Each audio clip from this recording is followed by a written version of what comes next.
G'day runners, welcome to Running Alive. I'm Jason Montfort. In this video, I'm going to take you through my training plan for the remainder of the year.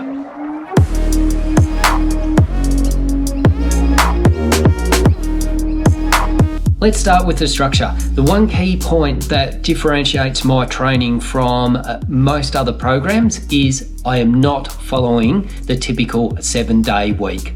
Instead, I'm extending my training weeks out to 9 days. There's a few reasons for it. One is I find it's a better way to fit in everything that I need to while getting enough recovery. That also allows me not to have the down weeks as much as is in other training programs. The other reason is it fits in more with my working life. I'm a shift worker, I do rotating shift work, and at the moment I'm on a 9-day cycle of shifts. So start off with the day shift, the shifts get later as they go along, then I get a bunch of days off, it all starts again. Let's get into the overview. What is on each of those 9 days? Now bear in mind that this plan, it's a guideline, it's a template. I'll have things that come up that will get in the way, that will force me to make a few changes. Let's look what we have on each day. Day number 1 begins with a super easy run. The idea of this is just to make sure I'm recovered and ready for the rest of the training week.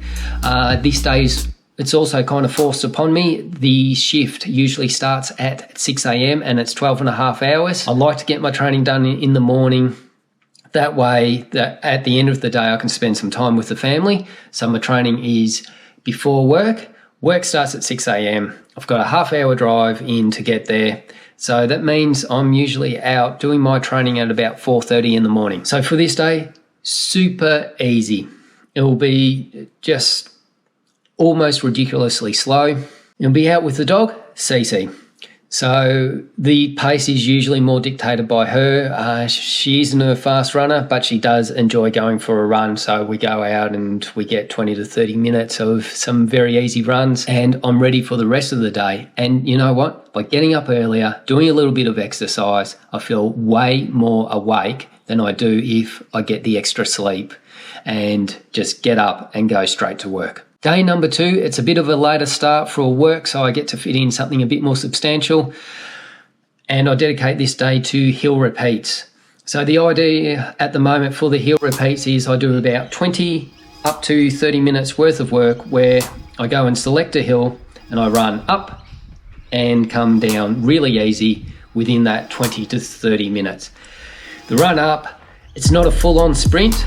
It's hard work, but the idea is that I'm aiming to get that spring, get the knees up nice and high. I get a full range of movement, the technique's on point, and I'm developing that force, that power, and technique under load. It's a session I've been including over the previous 8 weeks anyway, and I feel like it is making a substantial difference to my running. So day number 3, after we've had the slightly harder day of the hill reps, it calls for something a little bit easier. So it's an easy run.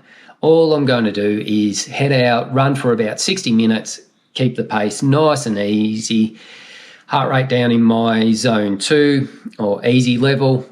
For me, that's keeping the heart rate below about 77% of my heart rate max, or below 137 beats, which translates to my calculated math heart rate as well. It's just an easy run, nothing special.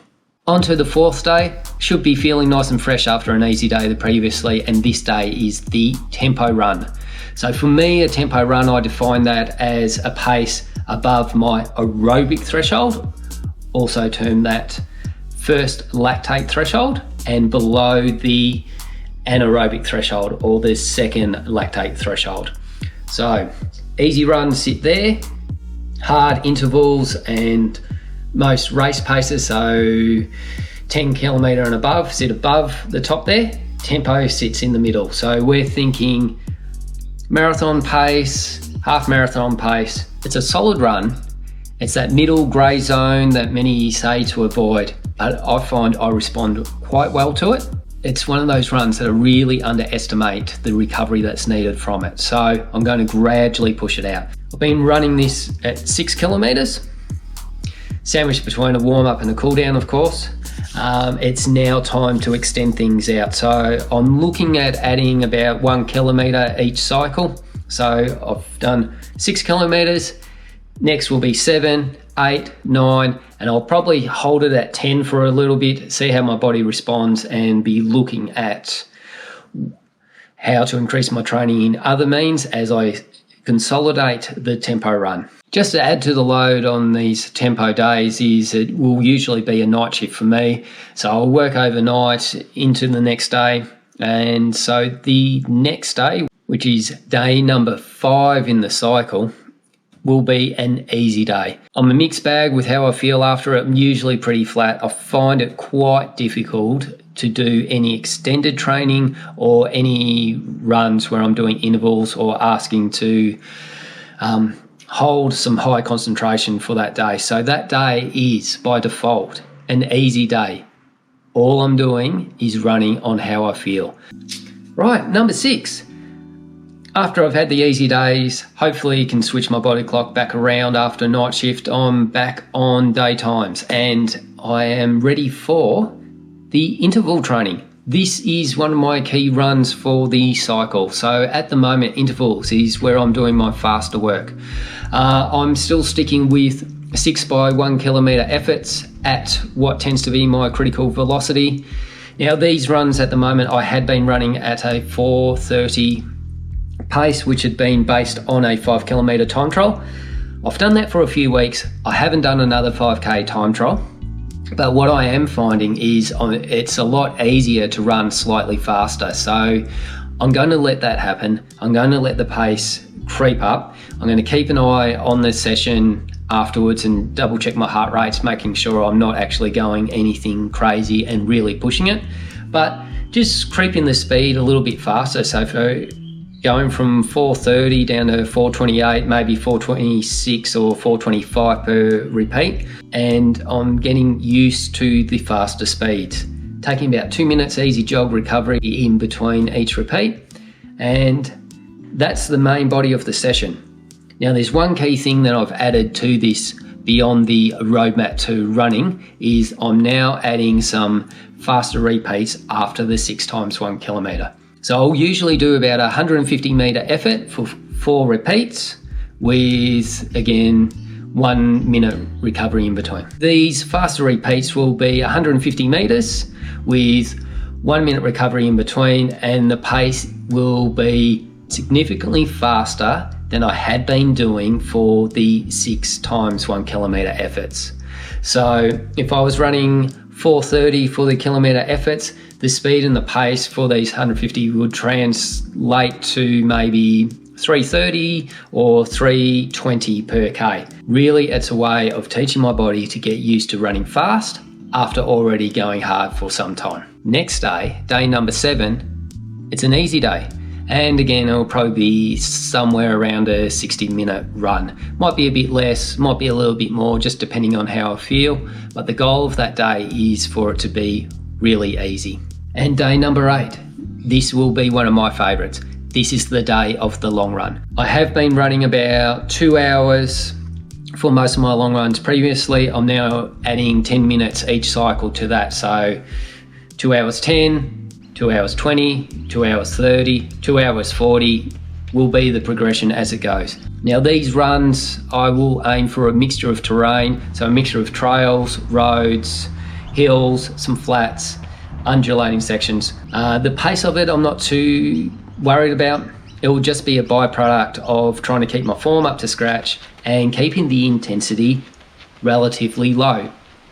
I'm keeping this one in my zone 2, which will be the same as I've mentioned for my other easy runs, but I will be working probably a little bit closer to that threshold area that I'm going to have. So it's going to be maintained below my aerobic threshold. For me, that's below 137 beats per minute for my heart rate, which translates to about 77% of my maximum heart rate. I'm probably averaging between 125 to 130 beats per minute for the run. The pace will just purely be a byproduct of that and the terrain that I have there. Last but not the least, day number 9. And this is a day where I won't run, but I'm still training. It's something a little bit different I'm adding into the program. I've been finding that by running every single day or almost every day, the loading on my Achilles, it's just not quite getting the break it needs to adapt and recover properly from all the training.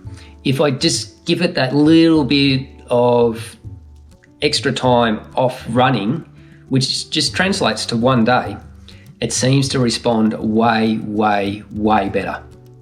So this day is still a very solid day. What I'm going to be doing is spending that time in the gym. I'm going to do a mixture of exercises, which will include some plyometrics, will include some drill work, some form work, and basically some range of motion work.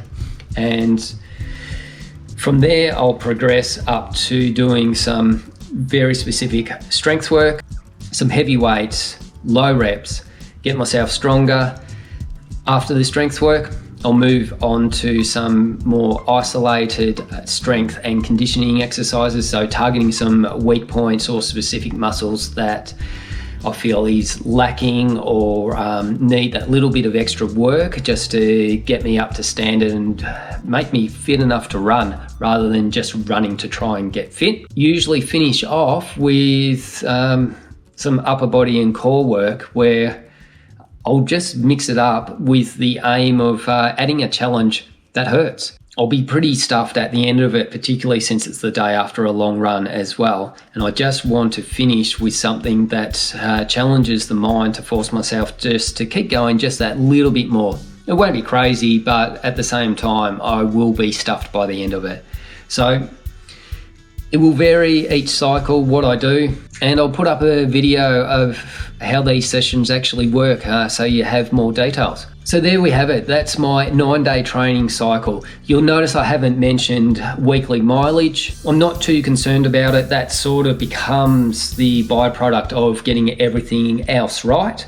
But from experience, what I do notice is this will probably translate to about 60 kilometers per normal week. So over a 7-day week, it will average out to about 60 kilometers and will gradually increase as my long run and tempo run extends.